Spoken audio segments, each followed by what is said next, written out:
We wanted to do a real basic video on how to properly sear and properly grill finish a couple of our more popular grass-fed steaks. What we've got today is grass-fed beef tenderloin, and we have a grass-fed ribeye. Now I intentionally picked a ribeye. It's got a slightly higher fat content running through here because I like cooking with the fat. And the way we're starting this is whenever you're cooking grass-fed beef, it's kind of a common understanding that since the beef is so lean, if it's not cooked properly, you can end up with a product that's not as enjoyable on your plate as you would like for it to be. So what we're going to do is go over the searing method of cooking. We're going to finish this on the grill. We're going to shoot for specific temperature parameters to make sure that this dining experience is everything that it can be. And some of you also know that when you've picked up product from White Oak Pastures and it's arrived at your house, it's not uncommon through shipping that you would find some minor perforations in the plastic. So what we suggest, when you bring your steaks home and you want to thaw them out in your refrigerator, put them in a bowl or put them on a plate and let them thaw that way in something that's going to catch any juices that might come out of the packaging. Sometimes that packaging does shift and settle in the middle of shipping, and you just don't want to mess in your refrigerator. Also, another good idea for grass-fed beef is to wet age it in the packaging for up to 21 days. That will help to tenderize the muscle fiber. You won't have to add a muscle tenderizer to it when you're cooking, and you'll still be able to get that nice, robust flavor that you kind of expect from White Oak Pastures beef. So what we've done here today is I'm just using basically a pancake griddle because it's got a nice hot surface. It can go up to 400 degrees, and we're gonna do a 2-minute sear. What I've started doing is cooking with basic beef tallow. And the reason why I like using the beef tallow is your body processes a natural fat a whole lot easier than it would process like canola oil or even sometimes olive oil in some cases. And the advantages of using grass-fed beef fat, it's good for your skin, it supports your central nervous system, it supports your immune system at the same time. One thing I've noticed when I cook with it is that I don't feel drowsy after eating, which I really appreciate that. We're all busy. We've all got a lot of things to do, particularly in this day and age. You have a lot of different things pulling for your attention every single day. One of the last things you need is to eat a meal and feel like you need a nap immediately following. So what we're doing is I've covered this griddle basically in beef tallow, and we're using Redmond's real salt. It's a coarse grain salt. I don't like using traditional iodized salts, mainly due to the fact that they can leave an unpleasant, slightly chemical or metallic taste in the mouth once you're done. And that's not really what we want on our beef. Our beef stands very well on its own. It's got a nice, robust flavor, and you notice a difference immediately when you try White Oak Pastures grass-fed beef compared to something you might buy from a more traditional format in a big box store. So what we're going to start with here, this is nice and hot. I can feel the heat radiating off of it. We're going to move the steaks to the griddle.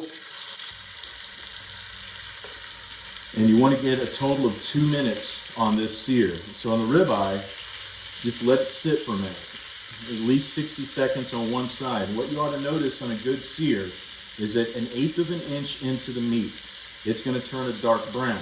And between the beef tallow, the crust of salt I've put on it, it's going to carbonize really nicely on the skin, and it makes a great flavor. It's the first thing you're going to taste when you bite into these steaks. With the tenderloin, you've got a little more flexibility with the beef tenderloin than you do with the grass-fed ribeye. The tenderloin is a muscle that the animal doesn't use a whole lot, so even though it's very, very lean, you'd have to work really hard to kill this steak on the grill.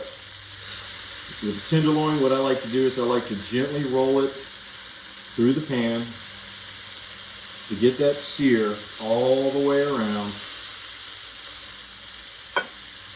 And with the ribeye, we're going to let it sit for about another 15 seconds. You can already see on this high heat how quickly the meat has seared. You can see the same thing on the ribeye. And what we typically recommend when you're cooking grass-fed beef steaks, if you like your meat cooked to rare, you want to shoot for a temperature about 125 degrees. Medium rare is roughly 135. We know that in every case, there's always going to be people who appreciate a well-done steak. We would suggest that if you like your steaks well done, make sure that when you slice it against the grain and slice it in thinner pieces, and you'll enjoy that a little bit more than if you're just cutting large chunks of meat off when the product is well done. So you just want to take your time on the sear, get it all the way around. If you get a good look at the ribeye, it's still pink right here in the middle. You can almost taste it from the griddle. And at this point, we're done with a 2-minute sear. We're going to move outside. We're going to finish this steak on the grill. So at this point, we've done the 2-minute sear. The steak is lightly seasoned on the outside, and now our grill is hot. It's ready to go.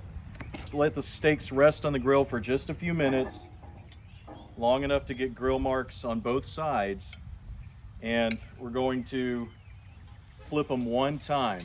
Today, for the sake of this video, we're going to take the temperature up to about 135 degrees.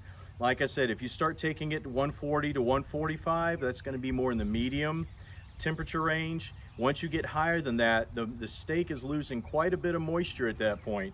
When you hit 165 degrees, for some people that would be a little bit too much heat applied to the steak.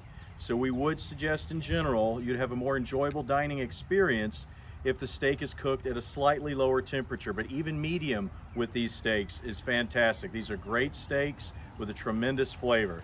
So we're gonna let these cook for just a few minutes, and then we're gonna take them back inside. At this point, we've pulled the steaks off the grill. They've got nice grill marks on them. We're gonna let them sit for just a few minutes, just to cool down just a bit. You gotta remember, at this point, the meat is still basically cooking a little bit. So you want to gauge that time here against your time on the grill. But to recap, what brought us to where we are is this. These steaks were wet aged in their original packaging for 21 days. When it came time to make sure they were thawed properly in the refrigerator, they were thawed in a bowl or on a plate, just in case there were minor perforations in the plastic, so that we didn't have a mess in our refrigerator. We preheated the grill using beef tallow and a heavy coarse grain salt. And then when we could see the steam from that tallow rising off the griddle, that's when we applied our steaks for a full 2-minute sear all the way around. Then we put it on the grill outside, got our nice grill marks. This stuff smells fantastic. And in just a minute, we're going to cut into the steak.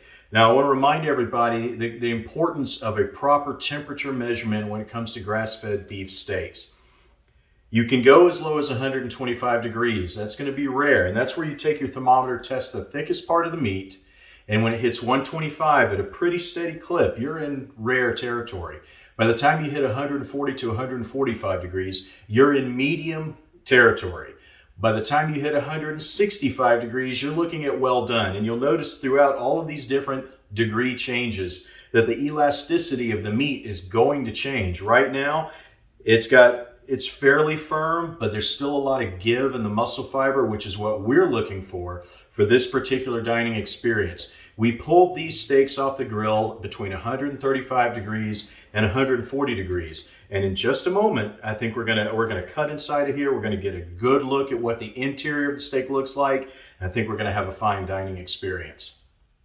All right, the meat has rested now for about 10 minutes after it came off the grill. So what I'm going to do, we're going to start with the beef tenderloin. I'm going to cut into this, and you can kind of see I barely had to apply any pressure with the knife. And if you get a good look at this, it's a nice rosy pink color, which is appropriate for about 135 to 140 degrees. So this is really medium rare territory. And that's going to slice really nicely. It's going to make a great meal. As far as the ribeye is concerned, the ribeye has a slightly different construction. The main eye of the ribeye is right here. What I'm going to do, I'm going to remove this tail piece right here, and I want to cut into this way, and you can kind of see. Now this color is a little brighter pink, meaning it's a little more done than the beef tenderloin is. That's normal given the fact that the beef tenderloin was about a ½ inch thicker than the ribeye. But this is a very nicely well done steak. Not well done from the standpoint of temperature, but well done from the perspective that the sear color is correct, the inside of the meat's nice and pink. This is going to be a tender steak. And overall, to arrive at this destination, It only took us about 15 minutes between the sear and finishing it on the grill. So this really isn't that difficult to do. And you, in my opinion, keep the seasoning simple. At White Oak Pastures, we put a lot of thought, a lot of heart, and a lot of sweat equity into everything we do. And when we raise these products, what you're going to find is it tastes like we mean it. This beef is going to have a nice, robust flavor. Your kids are going to love it, your family and your friends are going to love it, and you can rest easy knowing that it's conscientiously raised in a fully sustainable and renewable environment. That's pretty important these days. The impact on the environment is healthy, and the impact on your own health is going to be outstanding. These days, every last one of us is busy, and it's difficult sometimes, when you're trying to prepare for your family's meal, to figure out how you're going to make everything work. And with everybody's children, with all of our crazy schedules, it's always a challenge. One thing White Oak Pastures has done to try to alleviate some of those issues is we formed a partnership with Cinder Grill. Cinder Grill is an outstanding cooking tool. It's a grill you can use inside your kitchen. You don't have to have a hood. You don't have huge billows of steam coming off the grill when you're cooking on the inside. The beautiful thing about this grill is not only can it cook things like pastries, it can do any number of things. You can warm up brie on this thing, but it's also terrific for cooking a grass-fed steak and for managing the temperature necessary to get an outstanding result. Additionally, this grill can hold a good rare to medium to well done temperature of these steaks for up to 4 hours without destroying the steak. It keeps the moisture content high, it keeps the sear on the outside nice and crisp, and you can control it all with an app from your phone. I wouldn't go over 4 hours, but this grill will do the job. And you can, like I said, you can easily control it through an app on your phone. So if you get called away in the middle of dinner preparation for an emergency meeting at work, you can rest easy knowing that from your phone, you can control your family's meal, and the expectation doesn't have to be diminished that that meal should be outstanding every time. I hope you check Cinder Grill out, and we want to thank you today for watching the video. We appreciate you.